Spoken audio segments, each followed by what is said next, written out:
Arthur Conan Doyle, L'aventure de la villa des Trois Pignons, traduction attendue de Carole. Aucun des récits des aventures de Sherlock Holmes ne s'ouvre à ma connaissance aussi abruptement ou dramatiquement que celui que je choisis de relater sous le titre de la villa des Trois Pignons. Je n'avais pas vu Holmes depuis quelques jours et n'avais aucune idée de la tournure qu'avaient prise ses activités. Mon ami était d'humeur causante ce matin-là, aussi m'avait-il fait prendre place dans le fauteuil bas, vieux et usé, situé tout à côté de la cheminée, et s'était-il installé, pour sa part, pipe en bouche, sur une chaise me faisant face, lorsqu'un visiteur entra. Je ne pourrais mieux décrire l'apparence de celui-ci qu'en évoquant l'intrusion soudaine dans notre salon d'un taureau enragé. La porte s'ouvrit à la volée, et un grand homme noir fit irruption dans la pièce. Il aurait pu nous paraître comique, car il était vêtu d'un complet gris sur lequel tranchait une cravate de couleur saumon, si ses traits n'avaient été aussi déformés par la fureur. Il allongeait le cou, sa large face et son nez aplati tendus vers nous, ses yeux noirs et maussades, en ce moment animés d'une lueur malveillante, allant de l'un à l'autre de nous. « Lequel de ces monsieur est monsieur Holmes ?» demanda-t-il. Holmes leva sa pipe en saluant. « Alors, c'est donc vous !» gronda notre visiteur, en contournant la table d'un pas menaçant. « Dites, monsieur Holmes, arrêtez de fouler votre nez dans les affaires des autres. Laissez donc le monde se débrouiller tout seul. Compris, monsieur Holmes ?» « Continuez, je vous écoute, » dit Holmes. « Ah, vous m'écoutez, » gronda le sauvage. « Vous avez plutôt intérêt. J'en ai connu de plus dur à cuire que vous savez. Ils n'avaient pas la langue aussi bien pendue quand j'ai eu fini avec eux. Visez un peu ça, monsieur Holmes. » Il brandit un poing énorme juste sous le nez de mon ami. Celui-ci se contenta de l'examiner avec plus grand intérêt. « Est-ce de naissance ?» demanda-t-il, « ou ce développement extraordinaire est-il apparu peu à peu ?» Soit que le ton sec employé par mon ami eût produit son effet, ou que notre visiteur eût perçu le léger bruit que je produisis en m'emparant d'un tisonnier, toujours est-il qu'il changea radicalement de ton. « En tout cas, vous ne pourrez pas dire que je vous ai pas prévenu, » dit-il. Un ami a affaire du côté de Harrow, si vous voyez ce que je veux dire, et il n'aimerait pas vous trouver en travers de son chemin. Pigé, vous n'êtes pas de la police, hein, je ne suis pas de la police non plus. Alors si vous vous en mêlez, je m'en mêlerai aussi. Tâchez de vous en souvenir. Cela faisait un certain temps que je désirais vous rencontrer, dit Holmes. Je ne vous offre pas de vous asseoir, car je dois admettre que votre odeur corporelle m'incommode, mais vous êtes bien Stephen Dixie, le boxeur. Oui, c'est bien moi, en effet. Je vous casserai la mâchoire si vous me cassez les pieds.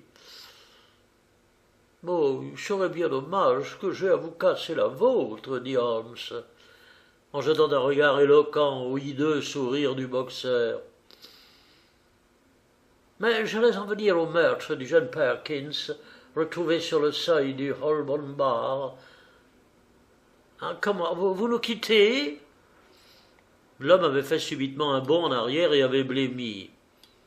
« Je n'ai pas l'intention d'écouter vos insinuations, » dit-il.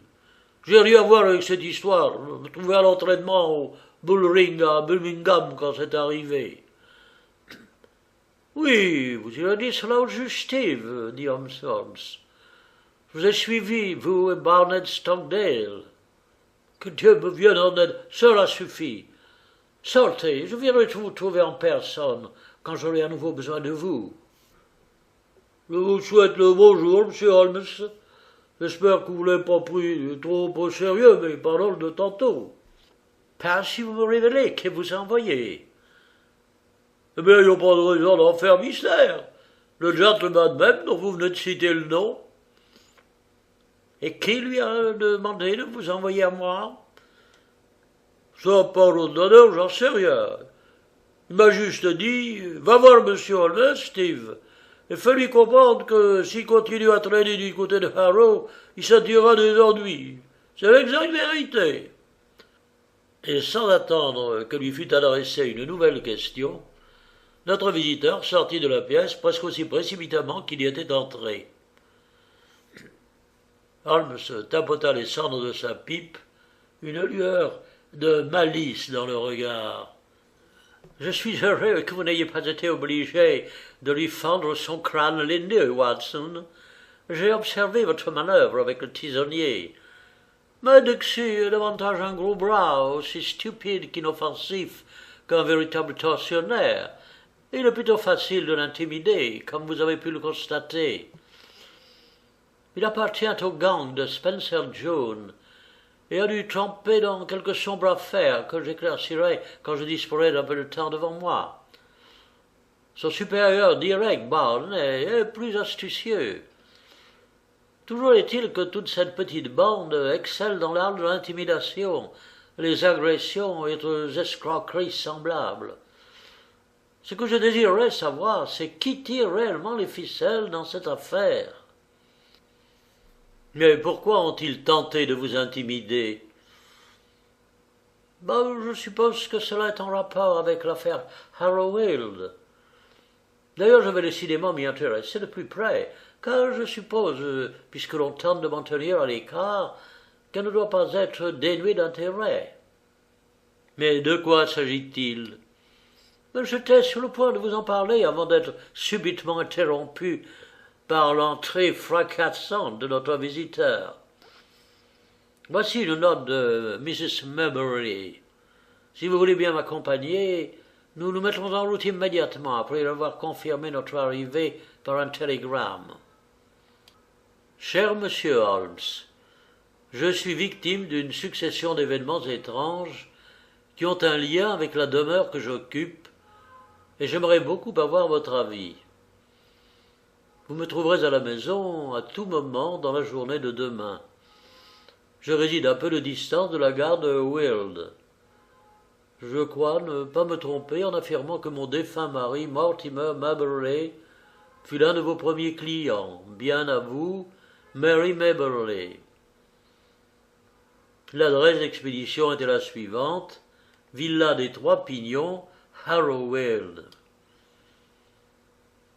Nous y voilà, dit Holmes. Et maintenant, Watson, si vous disposez d'un peu de temps devant vous, allons donc faire un tour du côté de Harrowfield.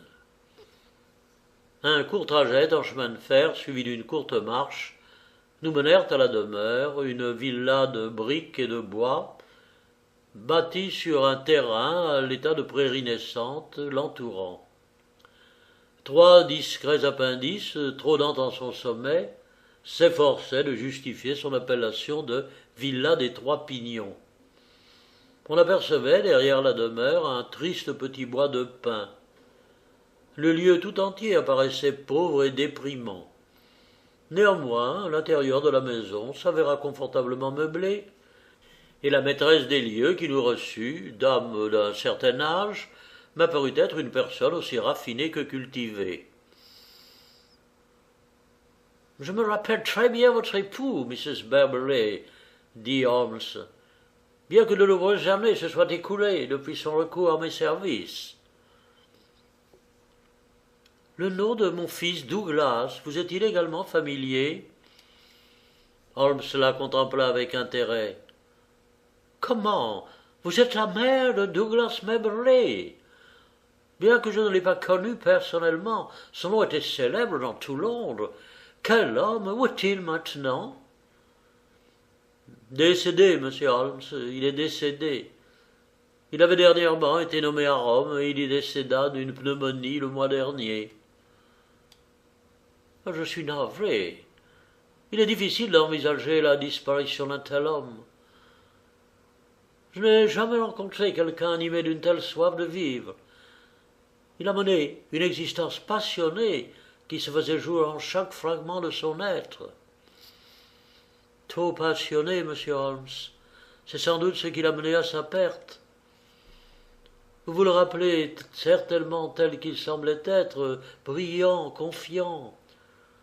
Vous n'avez pas vu se développer en lui la créature inquiète, morose, insinuante qui le rongeait? Après que son cœur eut été brisé, mon fringant garçon se vit transformé en l'espace d'un mois en un homme cynique et rusé. Une histoire d'amour? Il s'était épris d'une femme? D'un démon, devrait-on dire. Mais en vérité, ce n'est pas pour vous parler de mon pauvre garçon que je vous ai fait venir, monsieur Holmes. Le docteur Watson et moi-même sommes tout ouïes, Mrs. Meverley. Il survint dernièrement dans mon existence des événements étranges. Cela fait plus d'un an que j'occupe cette maison, et en raison de mon souhait de mener une vie retirée, les relations que j'entretiens avec mon voisinage sont très réduites. Il y a 3 jours, j'ai reçu un appel d'un homme qui s'est présenté comme agent immobilier. Il m'a indiqué que ma demeure conviendrait parfaitement à l'un de ses clients et que mon prix serait le sien. Cela m'a semblé très étrange, en raison du fait que plusieurs maisons vides, comparables à celles que j'occupe, sont actuellement disponibles dans le quartier, mais naturellement, j'ai réfléchi à sa proposition. J'ai proposé un prix supérieur de 500 livres à celui que j'avais payé.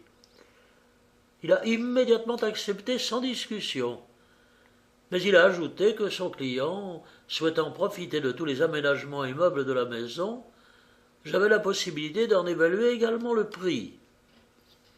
La plupart de mes meubles proviennent de mon ancienne demeure et sont, comme vous pouvez le constater, en très bon état.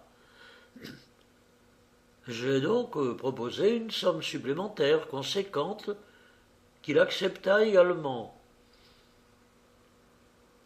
J'ai toujours rêvé de voyager et l'affaire, qui était excellente pour moi, devait me permettre cette possibilité pour le restant de mes jours. Hier, l'agent se présenta à moi avec un accord rédigé. Fort heureusement, je pris la précaution de le faire relire par M. Sutro, mon avocat de Harrow. Il me mit en garde. « Ceci est un document bien étrange, me dit-il. Êtes-vous informé que, si vous le signez, vous ne serez plus en mesure de retirer légalement quoi que ce soit de votre maison, y compris vos objets personnels? » Au retour de l'agent, dans la soirée, j'évoquai ce point et lui rappelai que j'avais seulement consenti à vendre l'ensemble de mes meubles, mais non de mes effets personnels. « Non, non, non, non, mon client se porte acquéreur de tout ce qui se trouve dans vos murs, dit-il. Mais mes vêtements, mes bijoux... Eh bien, certaines concessions pourront vous être accordées en ce qui concerne vos effets personnels. Mais hormis cela, aucun objet ne pourra sortir de la maison sans autorisation préalable. Mon client est fort libéral, mais n'a ses propres façons de faire auxquelles il tient. C'est un peu tout ou rien avec lui. Dans ce cas, ce sera rien, dis-je. Et l'affaire en resta là, mais elle me sembla si extraordinaire que j'ai songé. À ce moment, le récit de Mrs. Meverley fut interrompu d'une manière abrupte. Holmes avait levé la main pour commander le silence. Il se leva, traversa la pièce, ouvrit brusquement la porte et força à entrer une grande femme décharnée qu'il avait saisie à l'épaule. Elle pénétra dans la pièce en se débattant maladroitement. « Laissez-moi tranquille, gémit-elle. « Eh bien, Suzanne, que signifie ceci? Oh, madame, je venais simplement vous demander si ces messieurs comptaient rester pour déjeuner, quand ce monsieur s'est jeté sur moi. Je ne vous ai rien entendu demander durant plus de 5 minutes, pendant lesquelles vous vous teniez pourtant derrière la porte.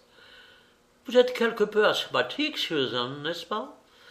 Vous avez la respiration un peu trop sifflante pour ce genre de mission. » Suzanne leva vers Holmes des yeux maussades, mais étonnés. « Qui êtes-vous d'abord, et de quel droit vous permettez-vous de me traiter de cette façon? » « Je désirais simplement adresser une question à votre maîtresse, en votre présence. » Avez-vous, Miss Moberly, consulté ou averti quiconque du fait que vous souhaitiez prendre contact avec moi?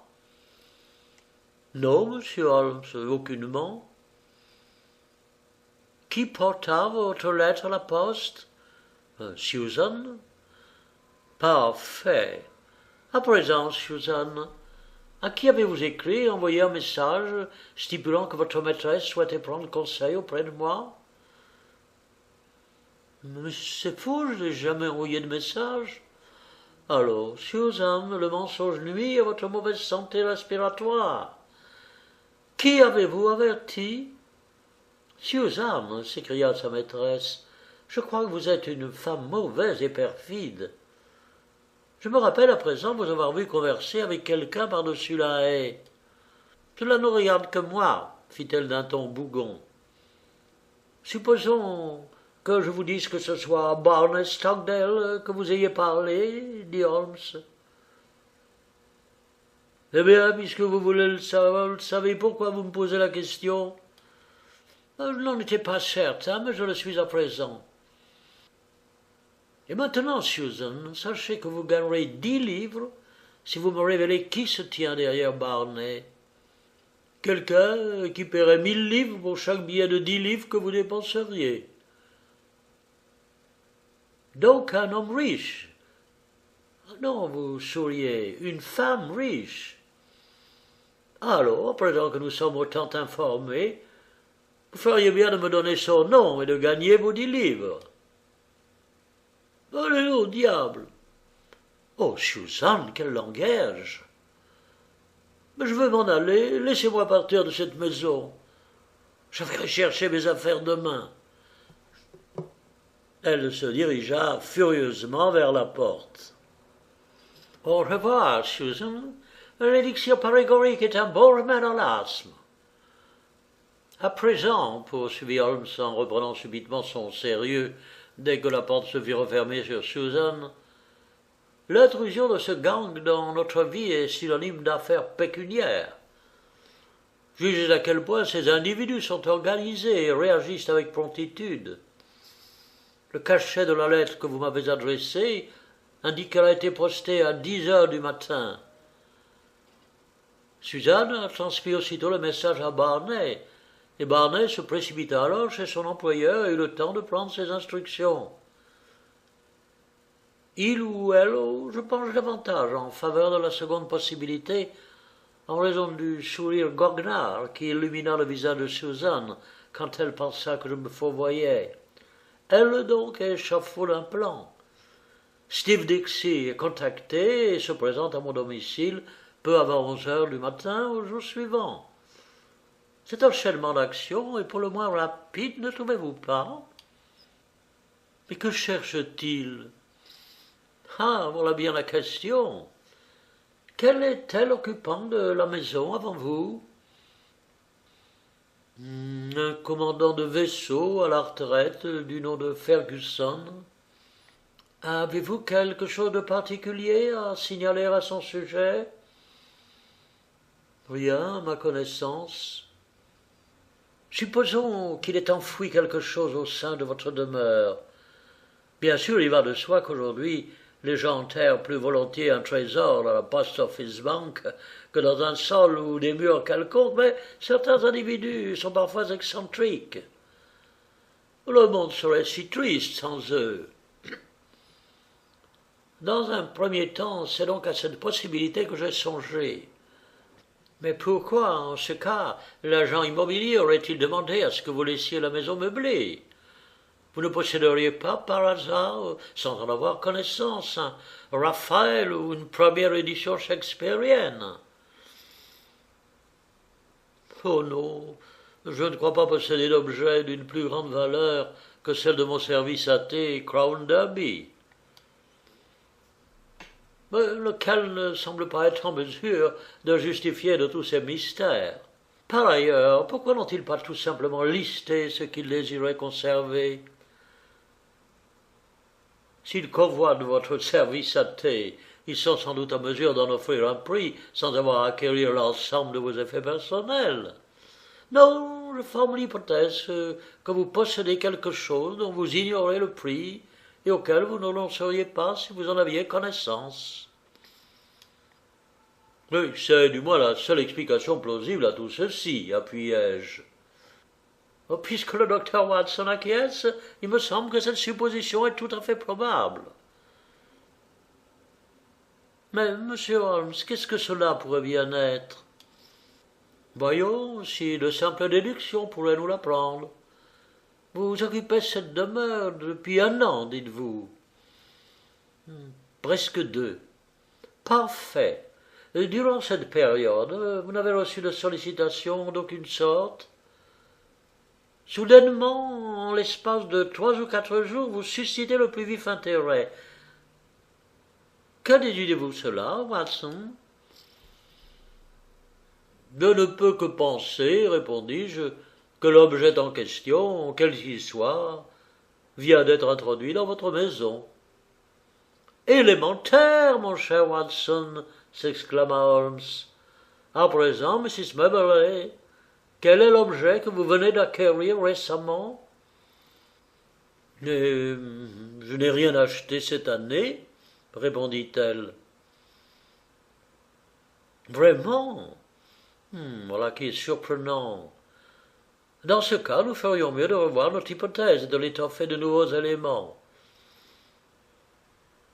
Votre avocat est-il un homme capable? Monsieur Sutro, sans conteste très capable. Auriez-vous, en dehors de la charmante Suzanne qui vient juste de claquer votre porte, une autre domestique à votre service? Certainement, une jeune fille. Pourriez-vous convaincre M. Sutro de venir passer 1 nuit ou 2 sous votre toit? Il se pourrait que vous ayez besoin de protection. Contre? Oh, sait-on jamais. L'affaire est les plus obscure. Si je ne puis parvenir à identifier l'objet convoité, nous ne pourrons qu'attendre qu'il tente de s'en emparer. Ce prétendu agent immobilier vous a-t-il laissé une adresse? Il m'a laissé sa carte, sur laquelle figurent simplement ses noms et professions. Haynes Johnson, transaction et estimation immobilière. Je doute que nous le trouvions dans l'annuaire. Les hommes d'affaires sérieux ne font d'ordinaire pas l'impasse sur l'adresse à laquelle on peut les trouver. Bien, n'hésitez pas à me faire part de tout nouvel élément. Je m'occupe dès à présent de votre affaire et vous pouvez compter sur moi pour faire tout ce qui est en mon pouvoir pour l'éclaircir. Alors que nous traversions à nouveau le hall d'entrée, le regard pénétrant de Holmes s'attarda sur plusieurs valises et coffres étiquetés qui se trouvaient empilés dans un coin. Milan, Lucerne, oh, ces bagages proviennent d'Italie, dit-il. Oui, acquiesça Miss Mulberry. Ce sont les effets personnels de mon pauvre Douglas. Vous n'en avez pas examiné le contenu? Depuis combien de temps les avez-vous réceptionnés? Ils sont arrivés la semaine dernière. Mais vous aviez déclaré. Eh bien, nous voici sans doute en présence du chaînon manquant. Comment pouvez-vous être certain que ces bagages ne contiennent pas un objet de valeur? C'est impossible, monsieur Holmes. Mon pauvre Douglas n'avait que sa paye et une maigre prime annuelle pour vivre. Qu'aurait-il bien pu posséder de valeur? Holmes resta songeur. N'attendons pas davantage pour nous en assurer, Miss Moberley, dit-il, après quelques instants de réflexion. Faites porter ces bagages à l'étage de votre chambre. Examinez-en soigneusement le contenu dès que possible, et voyez ce que vous y découvrirez. Je reviendrai demain pour connaître le résultat de vos recherches. Il nous apparut évident que la villa des Trois Pignons était étroitement surveillée, car en tournant le coin de la rue, nous aperçûmes, debout dans un coin d'ombre, Steve Dixie. Holmes et moi même marchâmes résolument vers lui, mon ami portant la main à la poche de son jabbi. « Vous cherchez votre homme, monsieur Holmes ?»« Non, un flacon de sel que je porte en permanence sur moi, Steve. »« Vous êtes drôle, monsieur Holmes. »« Oh, vous ne me trouverez pas si plaisant lorsque je m'occuperai plus précisément de votre cas. Vous ne pourrez pas dire que je vous aurais pas prévenu. »« Eh bien, monsieur Holmes, j'ai bien réfléchi depuis ce matin. Et je dois dire que je tiens pas à être cité dans cette affaire concernant monsieur Perkins. Alors, si je peux vous aider, je vous aiderai. » « Dans ce cas, dites-moi qui est derrière toute cette affaire. »« Pour l'amour du ciel, j'en sais rien. Je vous ai dit et je vous répète la vérité. Je suis pas au courant. Mon chef Bardet m'a juste communiqué ses ordres, rien d'autre. » « Eh bien, gardez dans l'esprit, Steve, que cette dame et tout ce qui se trouve sous son toit sont sous ma protection. Tâchez de vous en souvenir. »« Ok, monsieur Holmes, je m'en souviendrai. »« Il craint pour sa peau, Watson, » observa Holmes, lorsque nous eûmes repris notre marche. « Je pense qu'il nous aurait donné sa patronne s'il savait réellement qui elle était. C'est une chance que quelques individus appartenant au gang de Spencer Jones me soient connus et que Steve soit l'un d'eux. À présent, Watson, il me semble que notre affaire soit l'affaire de Langdale Pike, et je m'en vais tout droit le rejoindre.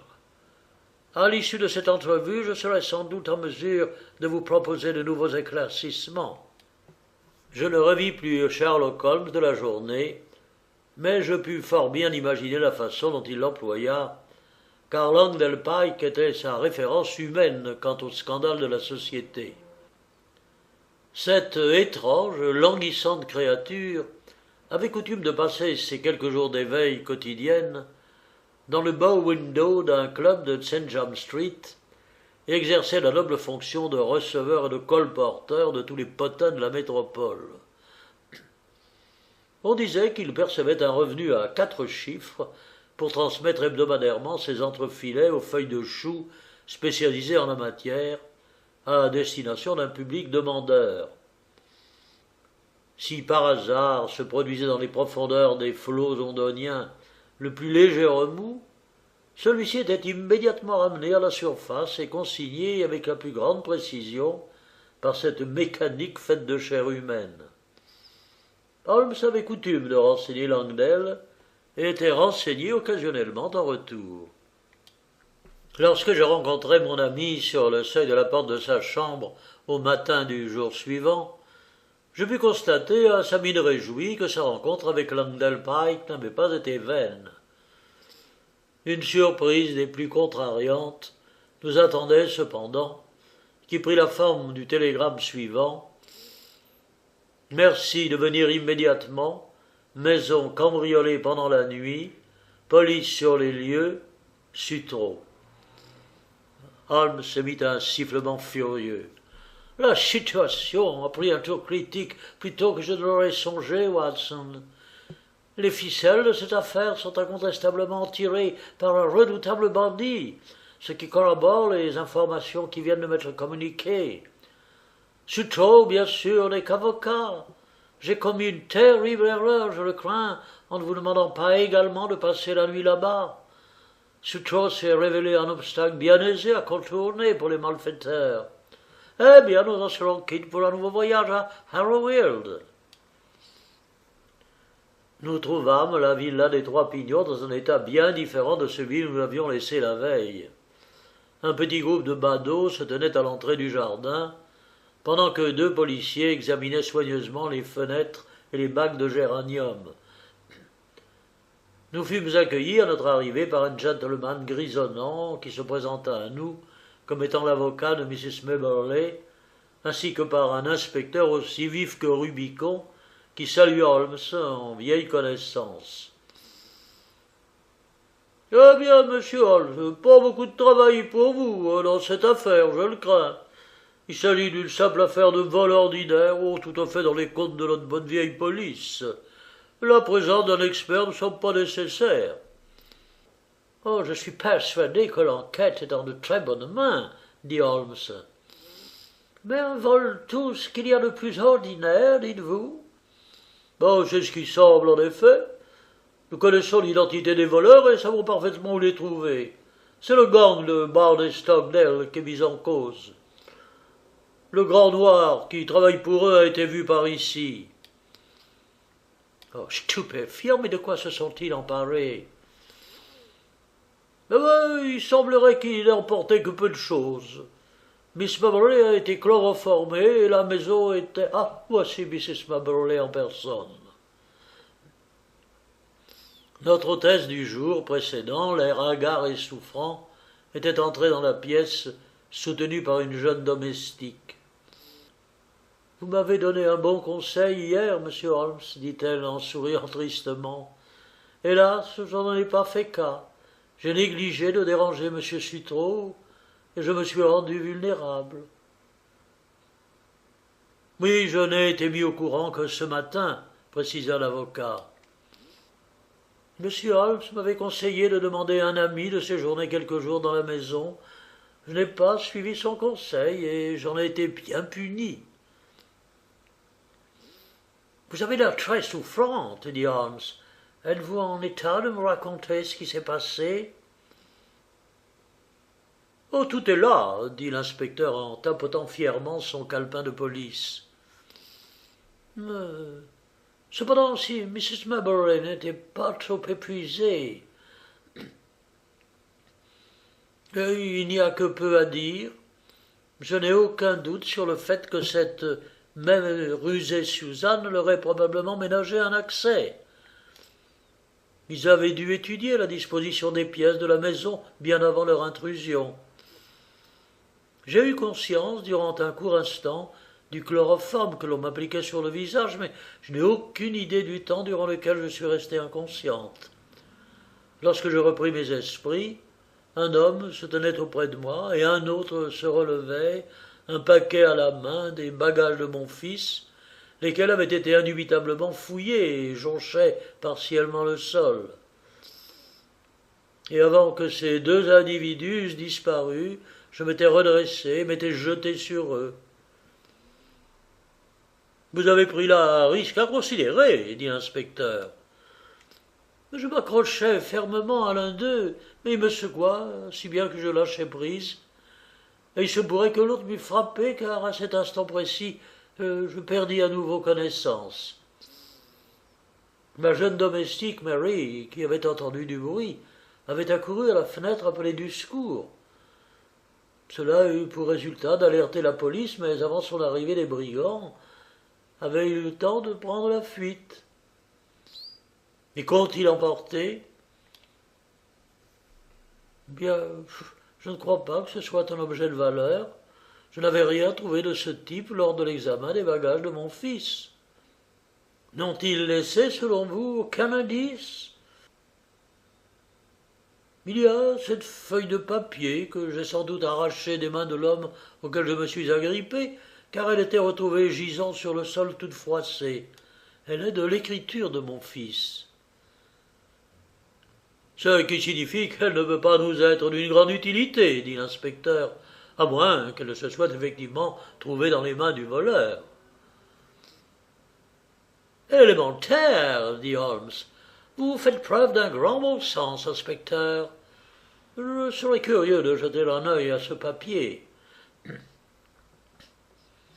L'inspecteur tira de son calepin une feuille de papier pliée en deux.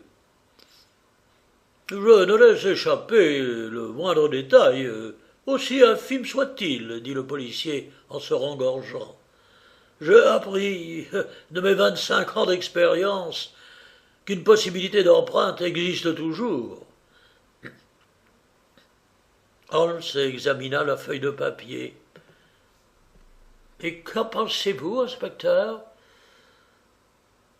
Il semble que ce soit la fin d'un récit quelconque, d'aussi loin que je puis en juger.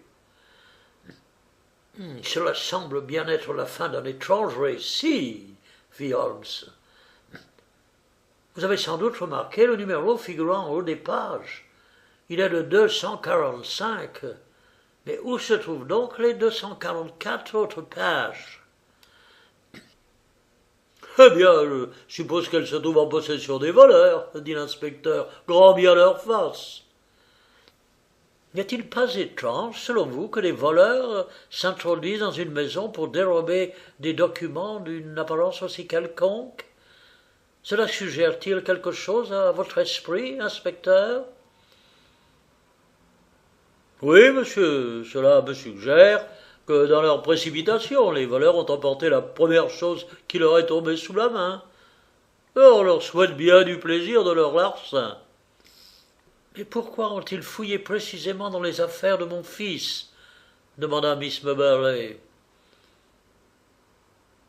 Eh bien, je sais pas, je suppose que n'ayant rien trouvé de valeur au rez-de-chaussée, ils ont tenté leur chance à l'étage.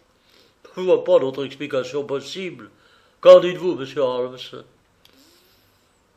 Je vais y réfléchir, inspecteur. Accompagnez-moi à la fenêtre, Watson. Comme nous nous tenions côte à côte, mon ami lut le fragment de texte.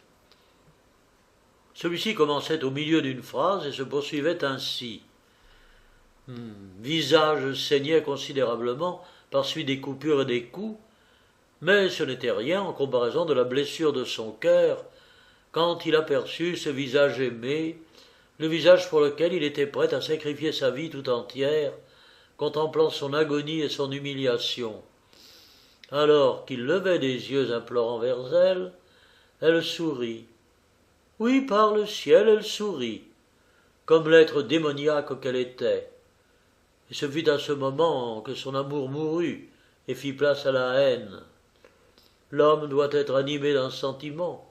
Si ce n'est pas celui de vous chérir, ma chère, ce ne sera que par celui de l'espoir de votre perte et de ma complète vengeance.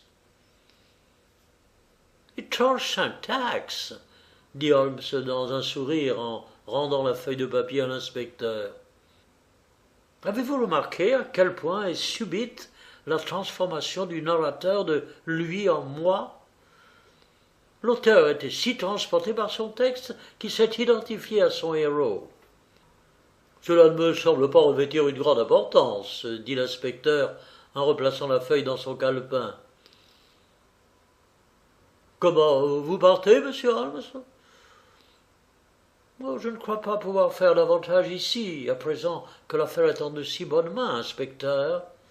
À propos, Mrs. Moberley, vous aviez dit souhaiter voyager. Oui, cela a toujours été mon rêve, monsieur Holmes. Où aimeriez-vous aller? Au Caire, à Madère, sur la Côte d'Azur? Oh, si j'en avais les moyens, je ferais le tour du monde. Le tour du monde, excellent projet. Bien, je vous souhaite le bonjour, Mrs. Moberley. Je reprendrai peut-être contact avec vous dans la soirée. En repassant sous la fenêtre du salon, je pus entrevoir le sourire de l'inspecteur, lequel secouait la tête, sans doute en se disant en lui-même « Oh, ces esprits supérieurs ont toujours un brin de folie. » À présent, Watson, nous voici parvenus au seuil de l'étape ultime de notre petit voyage, dit Holmes lorsque nous nous trouvâmes à nouveau au milieu du rugissement du centre de Londres. Nous sommes en mesure de faire toute la lumière sur cette affaire, et il serait fort opportun que vous m'accompagniez, car il est préférable d'être assisté d'un témoin lorsqu'on s'apprête à avoir un entretien avec une femme telle qu'Isadora Klein. Nous avions hélé un fiacre et nous roulions vers Grosvenor Square.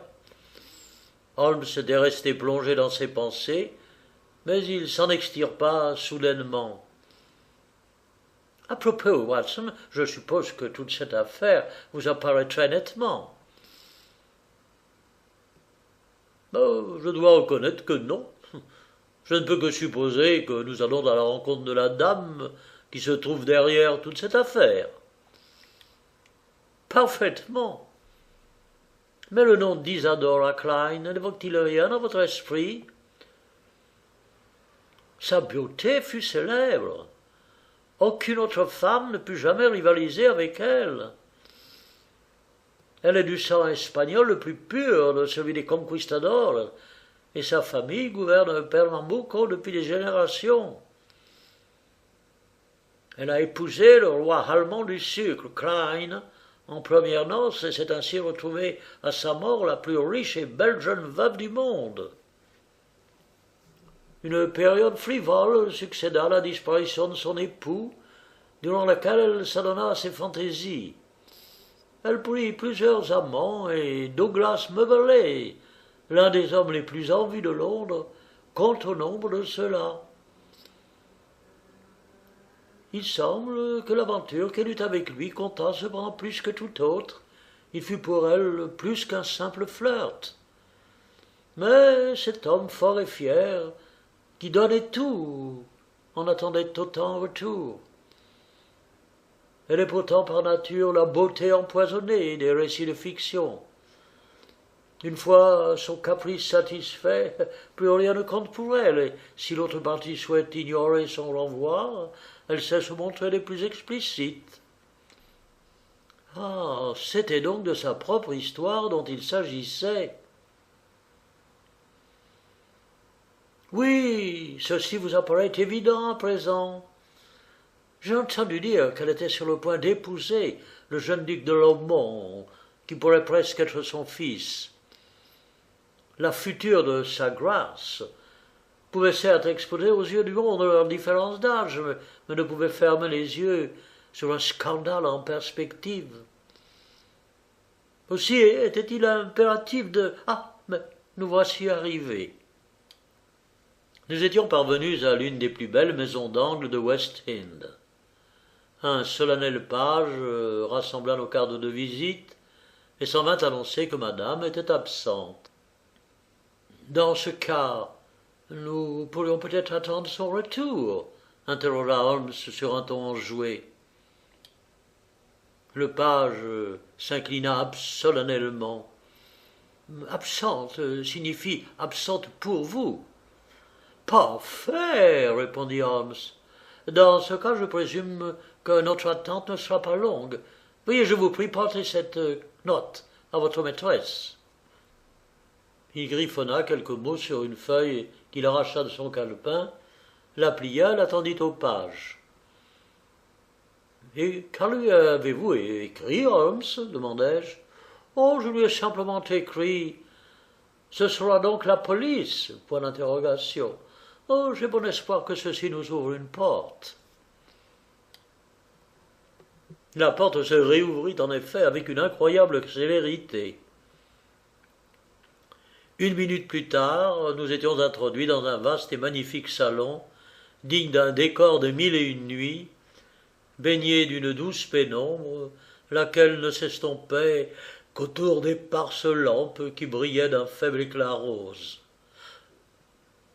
La dame devait être parvenue, je le suppose, à un âge où la beauté la plus orgueilleuse se complaît dans les éclairages les plus doux. À notre entrée, elle se leva d'un somptueux canapé. Elle était de grande taille, d'une stature de reine et d'une silhouette parfaite. Son visage avait la perfection d'un masque vénitien que transperçaient deux sublimes yeux espagnols qui nous jetaient des regards assassins. Mais que signifie cette intrusion et le message insultant qui l'accompagne ? Demanda-t-elle, brandissant la feuille de papier. Je n'ai sans doute pas besoin de vous l'expliquer, madame. J'ai trop de respect pour votre intelligence pour me permettre un tel affront, bien que je confesse que j'ai pu prendre cette intelligence en défaut. Et de quelle manière, monsieur?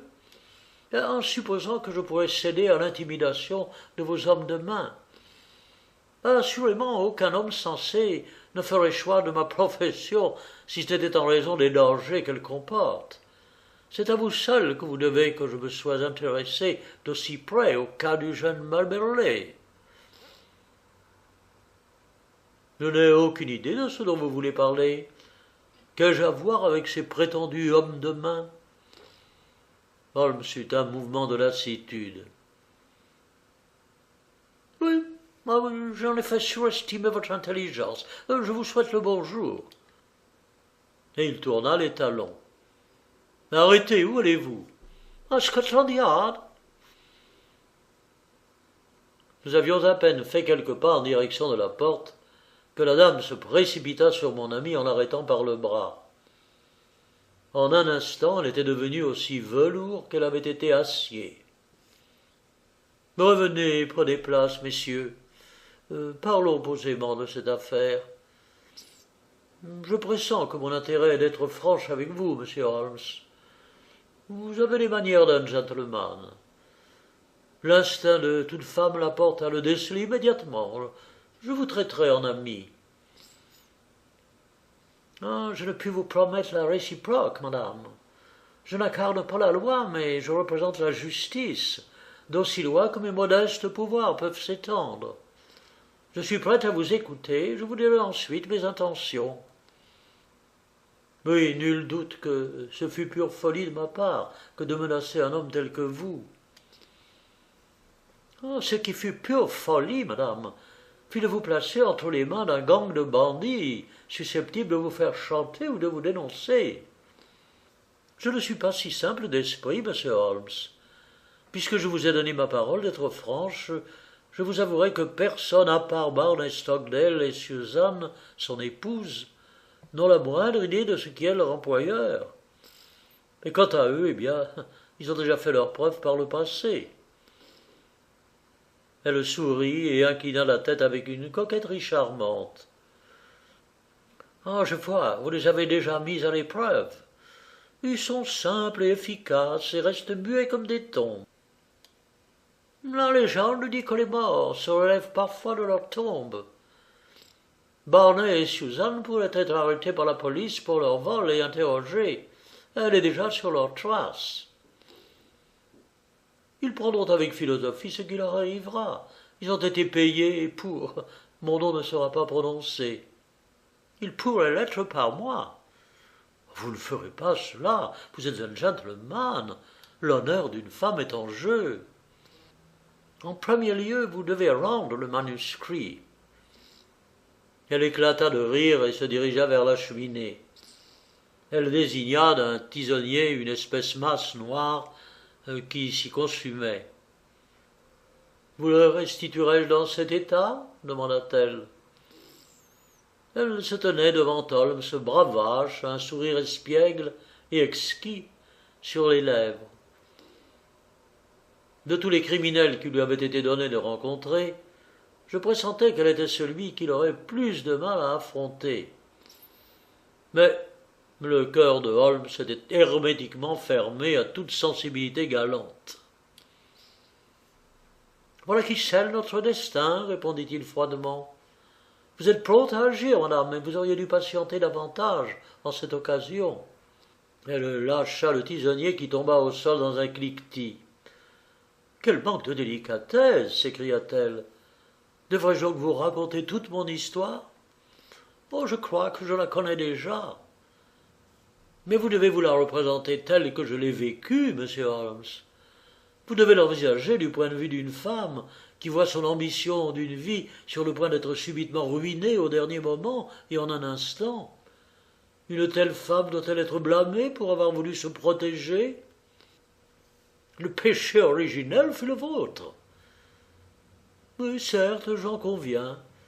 Je tenais beaucoup à Douglas, qui était un véritable ami, mais il n'y avait aucune place pour lui dans la vie dont je rêvais.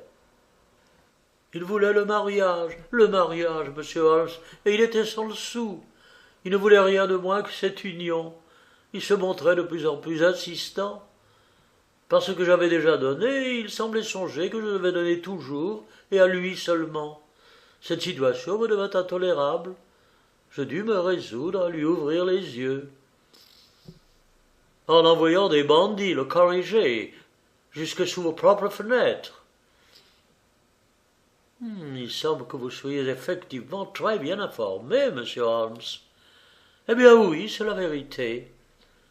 Barney et quelques autres tentèrent de lui faire entendre raison, et leurs actes ont dépassé leurs paroles, je l'avoue. Mais que fit alors Douglas? Aurais-je pu songer qu'un gentleman se livrerait à une pareille horreur? il écrivit un livre dans lequel il racontait sa propre histoire. J'y étais présenté, bien sûr, comme le démon, et lui comme l'ange. Tout y était, bien que nous apparaissions sous des noms différents, bien entendu. Mais un seul lecteur dans tout Londres aurait-il pu passer à côté de l'allusion? Qu'avez-vous à répondre à cela, monsieur Holmes? Simplement qu'il n'outrepassait pas ses droits. Mais l'atmosphère italienne l'avait pénétré tout entier en lui infusant un esprit de vengeance cruelle. Il m'écrivit en m'adressant une copie de son livre afin de m'octroyer la torture de l'anticipation. Il disait qu'il y avait 2 copies, l'une pour moi, l'autre pour son éditeur. Comment avez-vous su qu'un éditeur ne l'avait pas encore en sa possession? Je connaissais son éditeur. Ce n'était pas là son premier roman, voyez-vous. Son éditeur habituel ignorait qu'il se trouvait en Italie. J'en déduisis donc qu'on ne lui avait pas encore fait parvenir son manuscrit. C'est alors que survint soudainement la mort de Douglas. Aussi longtemps que ce manuscrit se trouverait dans la nature, je n'aurais plus un instant de paix. Bien sûr, il devait se trouver encore parmi les effets personnels de Douglas, et ceux-ci devaient être restitués à sa mère. Je déposai mes pions sur l'échiquier.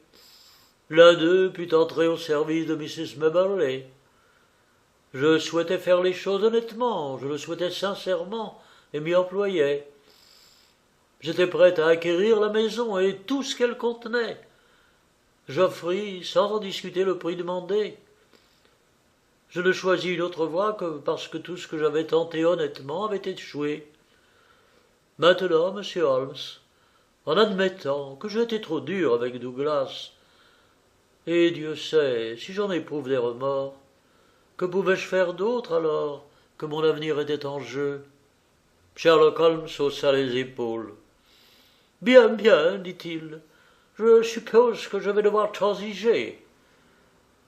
Combien coûterait un voyage autour du monde, tout frais payé en première classe? Isadora Klein le considéra avec étonnement.